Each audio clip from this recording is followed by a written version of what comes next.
Hello and welcome back to another new edition of Windows and Current Affairs. And today we talk about how Egypt is accelerating its efforts and ramping up for the COP27, upcoming COP27 conference that is supposed to be held this November 2022 and hosting countries of the world. Today we talk about the role of the civil society and media facing the different climate changes. And also we're going to be taking a look about the important event, the conference, National Strategies for Climate Change, that took place today and attended by His Excellency Prime Minister Dr. Mustafa Madbouli and the experts, climate experts. Very delighted to be having with us here live in our studio Dr. Gilan Sharaf. She's Dean of Mass Suez University, and also she is Secretary General of the Climate Change Ambassadors. Yeah.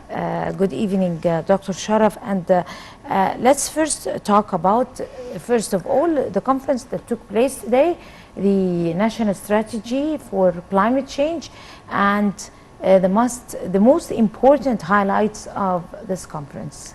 First, let me greet you and your audience from Windows. I think your program is pioneer in triggering this issue, especially the climate change. It was all of a sudden or occasionally that today is synchronizing with the launching of the strategy, the National Strategy for Climate Change, which has taken place since a few hours. It was, as we all know, at the auspicious of Prime Minister Mustafa Madbouli. The Minister of Environment, Dr. Yasmin Fuad, today said that there was a strategy, and this strategy has been planned for it since a year.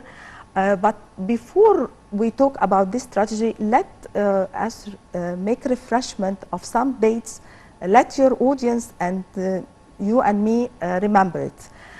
If we refer to Paris Agreement 2015 and also the launching of the Sustainable Development this year, Egypt accordingly signed these two documents. And accordingly we started to make our strategy for a sustainable development since 2016. The Sustainable Development 2030. And also it was at that time Egypt had already taken a decision in order to make economic reforming. Egypt is working on the file of climate change since 2015, and as you know that His Excellency President Abdel Fattah al-Sisi, if we refer to 2021 September, specifically September 2021, where he launched that the year 2022 is the civil society, the year of the civil society. And this, at that time, he was launching the National Strategy for Human Rights. Accordingly, the civil society started to take part and to be part of the COP27. As you know, that it has been ended at Glasgow, COP26, which had taken place last year, 2021, and now it's moving to be held in Egypt. As you mentioned at your intro, it will be in November 2022 at Sharm el-Sheikh. So it's time that we launch this strategy today, which is the National Strategy for Climate Change, because there are targets that we should boom for this strategy, and we should finalize it until we reach 2050. That means that there is a strategy built upon SWOT analysis, where they find where is the strengths, where the weaknesses, how we make opportunities of these strengths, or how can we also start to put points on the threatening points in order that we can avoid it. According to the scientists, that every day there is a greenhouse emission of carbon dioxide, and we are, as undeveloped countries, Egypt, Africa, Arab countries, we are not contributors in this climate change. We are unfortunately receiving it as other countries, as all the other world. But this is why, because of the industrial revolution, as all of us know. So this strategy has been built that there will be efforts from all the ministers under the supervision of the Prime Minister, Dr. Mustafa Madbouli, and also the private sector and the civil society. Okay, the civil society does not mean only the people who are working in the shelters. No, also the women are involved in this part to work all in together in order to reach the target of this national strategy for climate change. This means what? This means that we are going to take into work on three levels. The individuals, the ordinary individuals, the simple people who are living in this country, in our country, or also in our continent, the African continent, and also the efforts of the ministers, even the Minister of Agriculture, the Minister of Planning and Economic Development, the Minister of Energy or Petrol. All these ministers are going to work together, and today they mentioned important issues. We'd like to make focus on it for our audience. First of all, there is a plan that we are going to have green economic. That means that by the end of this year, it should reach 30%, that the projects should be all dealing with green projects, even in industry, in agriculture, in cities, and so on. That means, for example, that the capital administrative, it will be all smart. That means that you are going to use the renewable energy. We are not going to use the energy that it involves in carbon dioxide and so on. Also, we are going to have the green transportation, which is represented in the electric train, in the monorail. Means that we are going to have transportation not using a fuel. We are going to use natural gas, and this refers that we already, thanks God for that, we already found natural gases, and this will help us that it will be used even in the initiative of the presidential initiative of Generous Life, Haya Karima, that all the villages, all the homes will be, there will be extension, there will be expanded to them the natural gas. So this all will help in the environment. Also, one of the issues that mentioned that we are going by the year 24-25, 50% of our projects should be green. That means you are going to deal with hydrogen, with that you should not. That means that all the manufacturers, all the plants should be dealing with the green technology, not to use the manufacturers that produce pollution. Also, one of the most important issues that Mr. Tariq El-Molla, the Minister of Petrol, mentioned, and this is very important, that because there's attack that this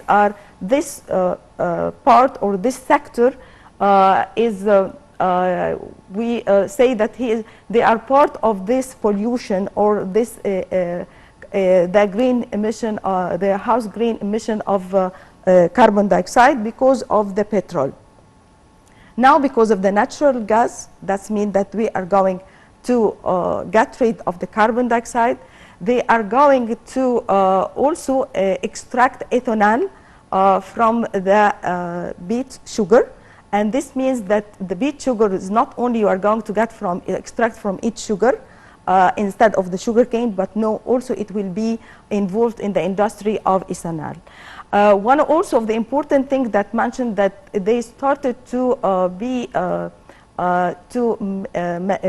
involved in the manufacturing related to be the friend with the environment through the petrol refineries, which they already had been opened since a year and a half in Mustarid.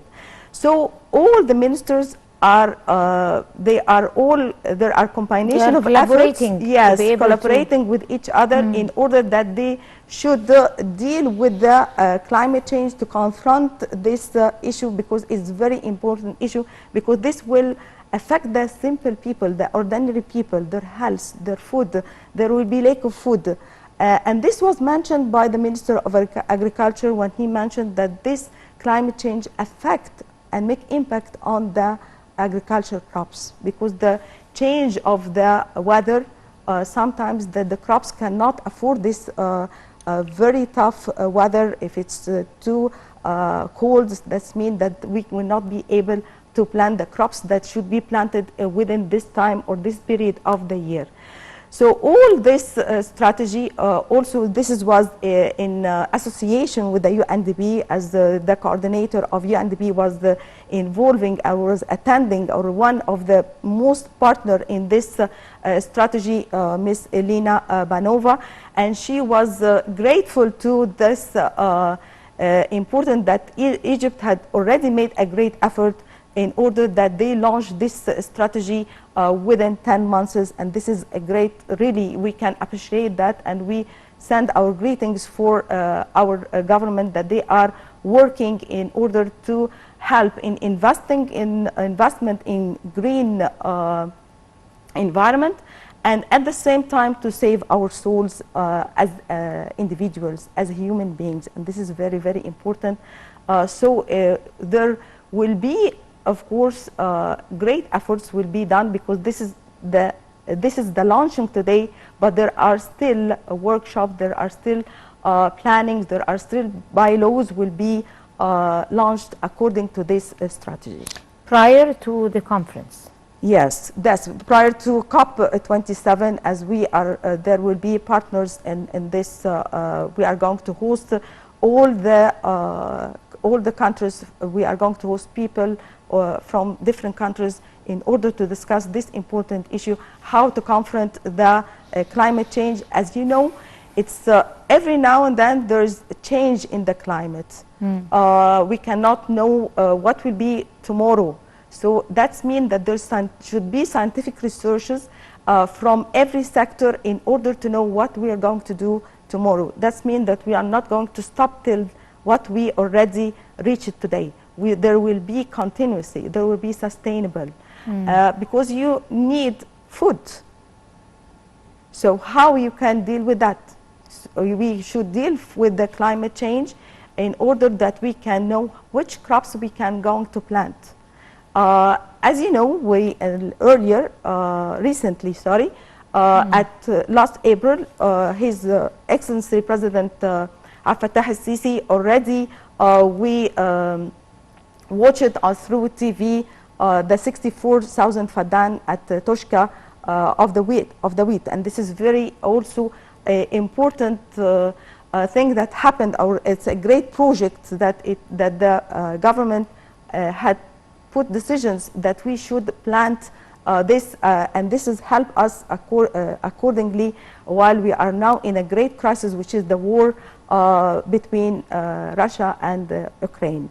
So all this help us in order we can sustain our food till we pass this crisis, and till we also find new ways of how to afford this crisis, and to plant another crops in order also can be matching with the climate change. As you know, the climate change can make the lands to be desertification, and this is also a very important issue that will be discussed in COP27 about desertification.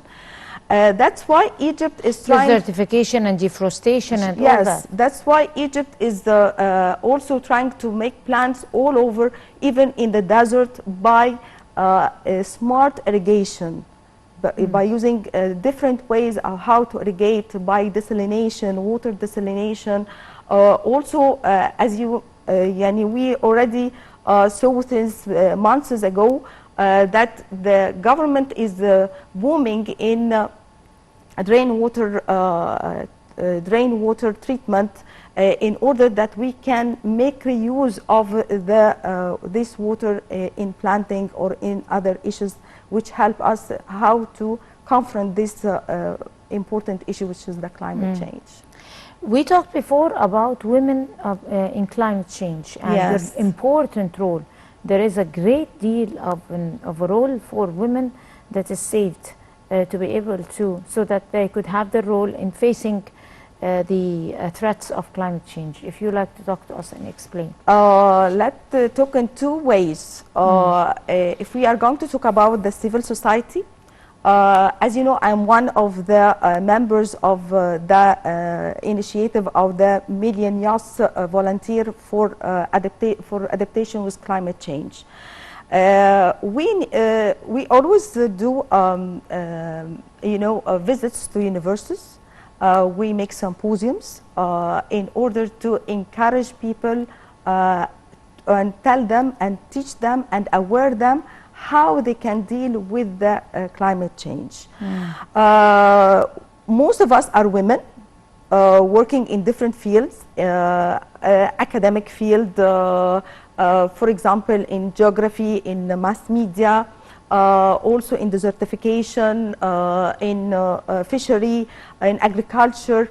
And we used to make trips to this, we contact the universities and we go and make workshops and symposiums and start to make awareness in a communication way in order that we tell them how to be ambassador to confront climate change, as well as how they can aware their families, anyone in his home, in his field, in his work, in any place, how he can deal with this, how to save and maintain our environment.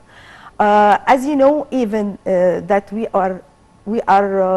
have rare water, and we have a problem with the Nile, so we should teach and aware the people how to consume of using this water. Also to tell them how to make benefit of the waste. They can make recyclation. So there also, that's why at the end we decided that we should have a women movement for a climate change adaptation. And this is already launched and established. And we used to meet every Wednesday at the beginning of the month at the Great Library, in the Great Cairo Library in Zamalek, where we make workshops. We invite people who are caring about the climate change in order that we make them ambassadors to us in order to make awareness. Also at the level of the academic, there were many conferences that had taken place, even in Al-Azhar al-Sharif, where there was under the title of Climate Change as Challenges and Confrontation. And our association was part of this great conference, which had taken place December 2021. Also, we held also a conference about the media and the social society, civil society and social responsibility, and we tackled a session for climate change, and all the speakers are women, because we are caring about that, because we know that this is very important issue and we need to trigger it in all aspects, why this happened, in order to tell people to be specified with why this happened.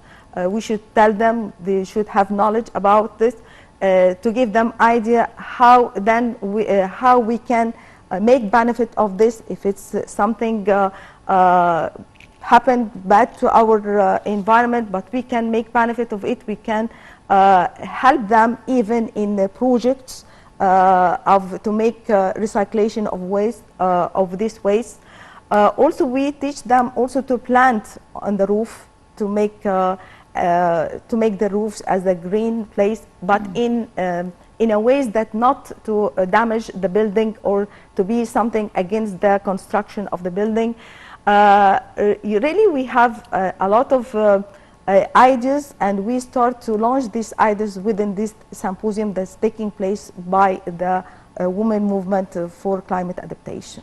And it's all taken or run by women? Yes, run by women, yes. As we all know that Egypt is ramping up efforts for the upcoming COP27, and the summit is set to witness a constructive, very important dialogue with the aim of producing, of course, ambitious results for the future, and developing initiatives that build on the outcomes of the previous former Glasgow summit. How is that going to happen? You know, Egypt will be the pioneer in the African continent and even in the Arab countries, because we are going to hold the flag from Glasgow to Sharm el-Sheikh. So we have a great effort to do. It's the time to tell the countries that because they are the cause of this climate change, that they should support the undeveloped countries. Because at the Glasgow, President Fattah al-Sisi mentioned in his speech that the developed countries should finance the undeveloped countries with $100 billion. Until date, this doesn't happen. So in COP27, we are going to mention this again, because this is the time for it to help the undeveloped countries, especially the African countries, because they are suffering from this climate change unless we are not contributors in it, as I mentioned at the beginning. So it's very important also to invest, that we now, as the private sector is one of the partners in the economic reforming, according to the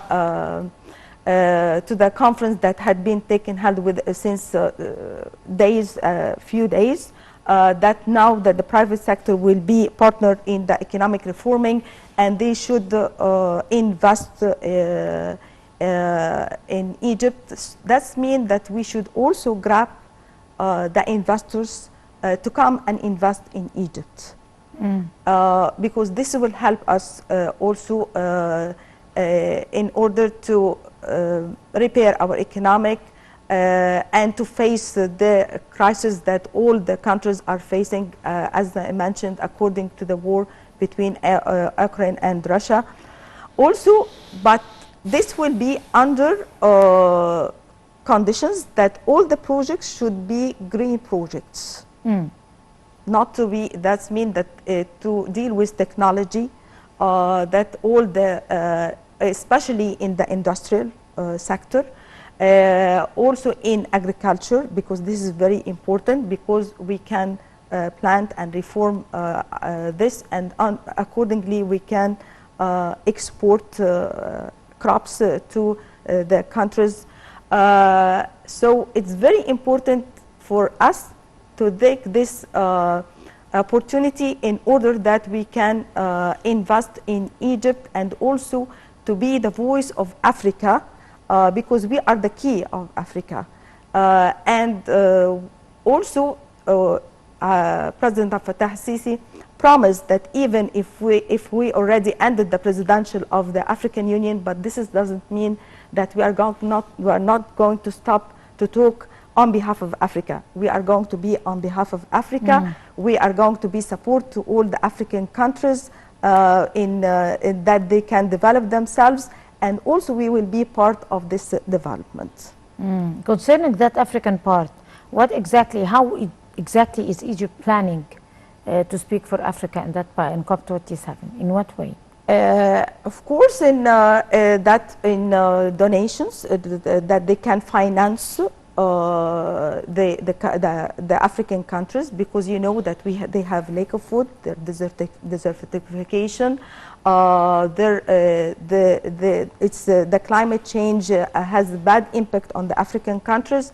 There's no enough jobs.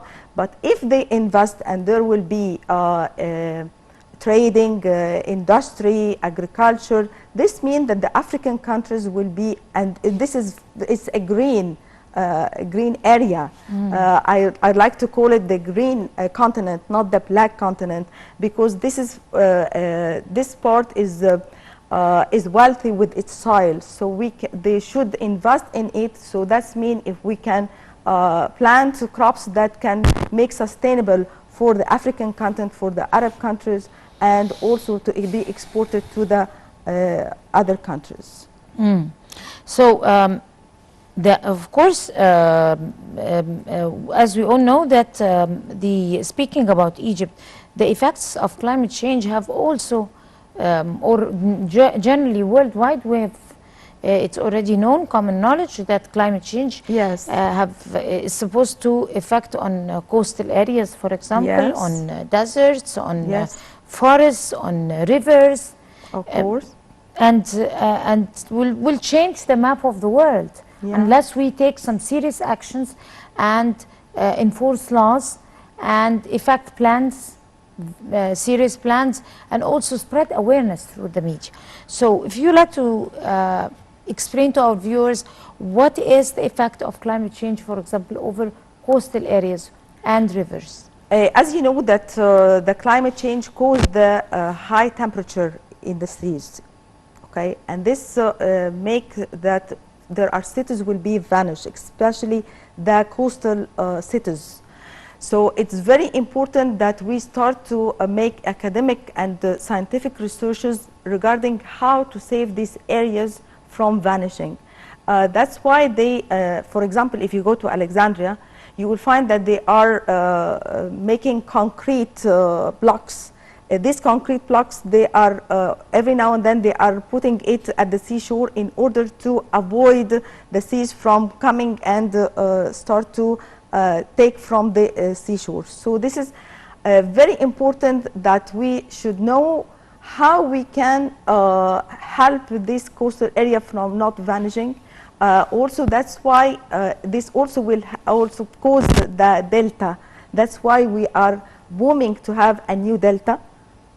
Okay, by desalination, as I mentioned, also by drain water treatment, in order that we can, because we do not have enough water in order to plant this, to plant or to have crops in this desert areas. So we need that in order to avoid the vanish of the coastal or the delta.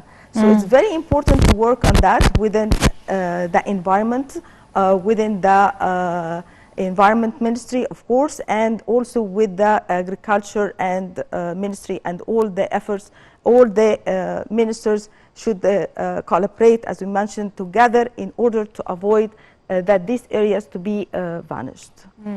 What about deserts, for example? How is it going? Is it going to be highly affected also? You know, today one of the issues that mentioned that we are having a plan to have a forest in Upper Egypt. And this grabbed my attention, why we are going to make a forest in Egypt although we don't have water. But this is, I refer to what they mentioned about that. I found that they are going to make this forest as a model, because scientifically the forest is, they are saying as if it is representing the esophagus. It is the esophagus for all the countries, because it will absorb the carbon. Yes, oxygen. Exhale oxygen. Yes. Exhale oxygen and inhale the carbon dioxide. Yes. Just like any other plant. Yes. So this is a part how to avoid the desertification, how that we can boom and start to not to let these areas to be desertified more and more, to be more green. So this is one of the ideas that I heard about it or mentioned today in the national strategy while I'm monitoring what is taking place within this conference that had taken place today. Right. Also talking about the investment or the opportunities of establishing renewable energy projects in Egypt. Of course, we have, ever since President Abdel Fattah al-Sisi have set his feet into office, he has been giving great concern to establishing renewable, many projects for renewable energy in Egypt, because he believed deeply in that the importance of this particular element for the future and the vision of 2030. If you'd like to elaborate. We have a mega project related to renewable energy in Bambang, where it's already had been opened since the week of Upper Egypt. President Fattah al-Sisi opened the complex, a plant complex for renewable energy at Bambang and Aswan. Also, we have the renewable energy from wind, which is also had been established and taking place at the Zayat Bay at the Red Sea. Also, now all the cities, especially the new cities, will be using the safe lighting by LED. They're going to use LED.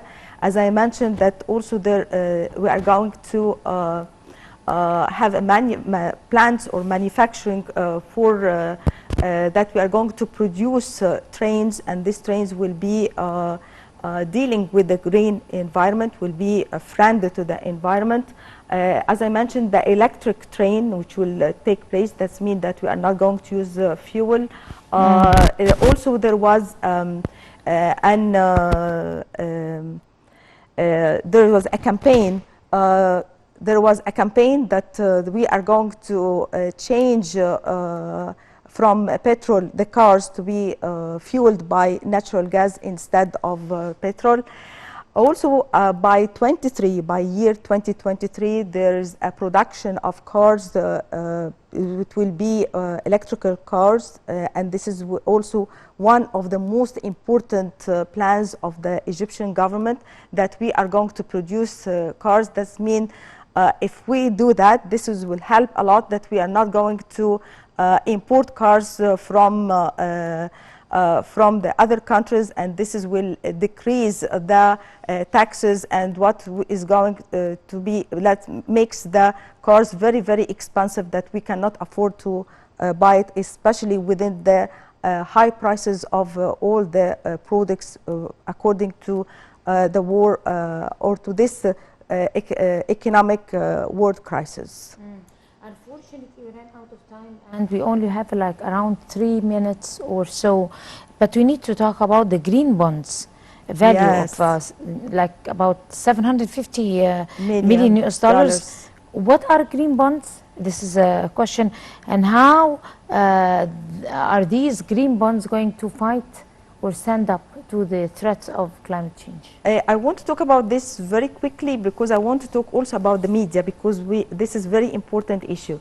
The green bonds had been issued at the end of 2019, 2020, and these green bonds is for the investors in order to invest in green products. For example, that means that we should reach zero carbon. For example, that we have in the Suez Canal Economic Zone, there will be plants or manufacturers that are going to manufacture, or they are going to have plants dealing with green products. So this is one of the who can invest in this area. Means that the investors who want to invest, they can use these green bonds in order to invest in green projects, in manufacturing green products, and this is very, very important issue. And I want to refer to what Dr. Hala Saeed mentioned today in the National Strategy for Climate Change, as she is the Minister, of course, of Planning and Economic Development.